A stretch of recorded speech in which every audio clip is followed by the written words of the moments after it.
Chimaev is just I mean, I was here when he retired from COVID. You know, I was training with him. Like, he's just a cunt. You know, it's like... Sean Strickland didn't just toss a casual opinion into the MMA echo chamber. He lit a match and threw it at a gas can. He says Khamzat Chimaev isn't the monster you think he is, mentally weak, a fraud, a guy who, in Strickland's telling, handpicks soft sparring to look dominant and keep the aura intact. That's the kind of talk that either ages like milk or becomes prophecy, and the timing isn't random. We're days out from UFC 319 in Chicago, a title night where one of the sport's most polarizing forces finally gets his shot at the middleweight crown. If you're Khamzat, that noise follows you into the room like a shadow. If you're Dricus du Plessis, you don't need to say much. You just let the fuse burn and wait for the boom. I always say there's guys, if you knew on a personal level you wouldn't like, Chimaev is one of those people if you knew you wouldn't like. You know, he'll come in here. There's a video of me, I always like, oh, you're so good. Khamzat, understand, you're better than everybody. So just don't hurt people. Like, I'm being sarcastic, like, bro. Here's what makes Strickland's words sting. He's trained with Khamzat. He was in the room at Extreme Couture when that whirlwind of pressure and violence stormed through rounds. Back then, a clip floated of Sean hyping Khamzat up. You're better than everybody, which today he calls pure sarcasm. That pivot is exactly what the audience locks onto. Was it all smoke back then? Or is this just Strickland being Strickland? Brutally blunt, sometimes reckless, occasionally prophetic. Either way, it's content gold. The guy who once stood in the eye of the storm, now telling the world the storm isn't real. Saturday, August 16, 2025, the United Center, Chicago. The arena that once hosted some of the UFC's wildest memories becomes the battleground for an even louder question. Can anyone actually stop Dricus du Plessis at 185? Or does an unbeaten wrecking ball change the middleweight map in one night? DDP isn't built like everyone else. He fights like his footwork speaks a different language, like he's solving a puzzle you didn't even know was on the table. He'll swing ugly and land clean. He'll look off rhythm and then flip the tempo.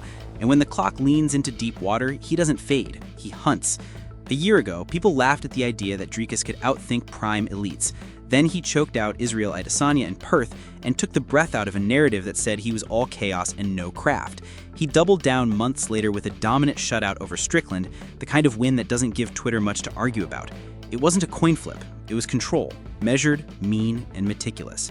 A lot of fighters claim they get stronger late. Dricus lives there. He chews up frantic energy and spits it back out in rounds 4 and 5. And that's the hinge of this story. If Khamzat's new engine is real, the fight is a sprint that becomes a marathon at the same speed. If it isn't, well, DDP has made a career exposing that gap. You go and you starch this 1-on-1 guy when there's like Edmund, there's like high-level UFC fighters, and you're picking the one-on-one fighter because like you think he's the same height as your opponent. No, you're picking him because you're a bitch, dude. Like, it's just, yeah, he's just like, no, he could fight, but like mentally, he's just a weak man. You know, he's just a weak man. There's a reason fans call him the boogeyman. When Khamzat decides to cross the cage, he doesn't walk, he invades. It's the elbow-to-nose distance where opponents suddenly forget how to breathe. That's always been his gift, collapsing space. But the mythology got dented by a different kind of opponent, time. Illness pulled him from a huge date in 2024. Travel problems kept him off US soil, turning his stateside presence into more rumor than reality. Now he's finally back in America, finally on the edge of the belt he's been promising since the first mauling. And he's not quiet about it either. He doesn't just address Strickland's digs, he waves him forward. If it's personal, come say it to my face. The confidence isn't manufactured, it's his operating system. You win the championship, that you will retire. Yeah, I see in the guy said, I don't know where he's here, that I need money, bro. This is not enough just to go for the one title. It's my job, my best thing I know and do right now. I'm healthy, I'm young, gonna fight. Then came the whispers. If he wins, he retires. It makes for viral thumbnails until Khamzat starts talking about bills, legacy, and the simple brutal math of prize fighting. Translation? Not a chance. He's here for paydays and for names. That rumor becomes fuel. Doubt tends to boomerang when you feed it to someone built like a sledgehammer. And it's not just that rumor. A fighter across the division tosses out a personal dig. Social noise piles up, Khamzat shrugs, points at the date, and keeps training. That's the thread. Strip away the chatter and you're left with a man who wants 15 minutes of chaos to become 25 minutes of domination. The internet loves one question more than any other about Khamzat. What happens if he can't nuke you early? We had a preview against elites who refused to break. He still won, but not without tasting that grind. So he made a cold, smart move. Bring in a conditioning architect with a reputation for building freak engines. The work looks ugly in the best way. Brutal circuits, impossible paces, long rounds that simulate the hurt of minutes 14 through 25. Teammates say he's different. Veterans say the numbers look real. If those numbers translate under the lights, DDP's best round might no longer be a safe harbor. It might be a trap. Dricus doesn't run from the myth. He stares into it and laughs. There's only one boogeyman, and he doesn't mean Khamzat. You can call that talk, but it isn't hollow. He earned it over 5 savage rounds with Strickland and a finish that silenced Adesanya's aura. He's been here, and he looks comfortable in the discomfort. Watch his face in scrambles, calm. Watch his eyes in pocket exchanges, hunting. If Khamzat is a freight train, Dricus is a switchyard. You think you're on a straight line, then you're not. Here's where it gets fun. Fighters who've shared rooms with these two aren't unanimous. One camp swears Khamzat's second wind is now a weapon, another says that's easy to believe when you're in the gym, and a very different story when a champion's leaning on your neck after 13 minutes. Darren Till has lived with both realities, sparring with Khamzat, bleeding against Dricus, and he splits at 60-40, but never dismisses the later round hurricane. Chris Weidman respects the reason Khamzat earned the boogeyman label, yet still edges DDP on experience and composure. Those aren't hot takes. They're warnings, wrapped as predictions. Strip away the noise and you're left with a simple outline. If Khamzat smothers early and stacks top time, Dricus will spend a chunk of the fight trying to push a grand piano up a staircase. If Dricus survives those opening surges without giving up soul-sapping positions, he starts to download the chaos and the fight changes shape. The hard shots start finding home, not in flurries, but in interrupts. Jabs that halt level changes, right hands that make you think before you shoot, clinch knees that make you reconsider the next entry. Minute by minute, Khamzat would need to prove he's not the same man fans saw fade from 5th round form. Minute by minute, Dricus would need to prove his awkward is still art, not accident. Small things decide big fights. Hand fighting on the first collar tie, elbow position on the cage break, the number of clean finishes Khamzat gets on those first 2 double legs. Dricus' head position in underhooks, the feints Khamzat shows at distance. If they draw Dricus into leaning, the shot's there.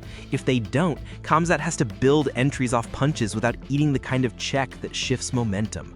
Watch the clock at 2:30 of round 2. If we're still standing and Dricus isn't marked up or breathing heavy, the champion's reads are coming online. Watch the last 30 seconds of round 3. If Khamzat's still punishing on top or riding the back, the narrative flips. The new tank is real and the pressure doesn't die, it compounds. DDP Khamzat is one of the greatest middleweight competitions to ever happen in the UFC. You got Khamzat undefeated, boogeyman, DDP already a middleweight great in a prime of his career. I have no clue how this is gonna fold out. No clue. No clue. Gun to the head, DDP is so good, so durable, so big, and just finds a way to win. He's just an absolute winner. He's one of my faves. And he's so unorthodox. And you have Khamzat, this boogeyman. Obviously, cardio was an issue for him back in the day. I'm here to tell you now, I've personally, with these peepers, have seen the man train. Cardio is not an issue. But that's all predicated on, let's say Khamzat goes in there and tries to get DDP down in the first 2 rounds and can't get it done, and he gets tired. DDP in that 3rd, 4th, and 5th will finish him, you know?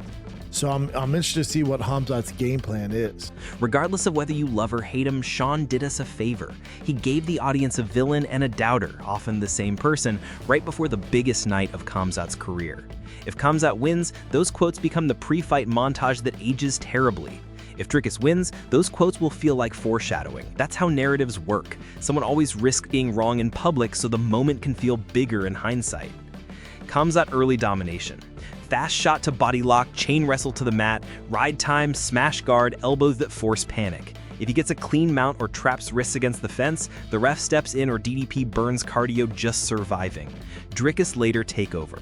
Stuff enough entries to make Khamzat strike extended, feint the sprawl, punish the reset with straight rights and body kicks, opportunistic clinch knees in R3, a late knockdown becomes a swarm.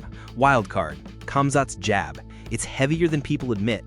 If he establishes it early, Dricus will have to start from further back on every exchange. This isn't just about a strap. If Khamzat becomes champion, the division shape changes overnight. Matchups we've argued about on message boards become real negotiations.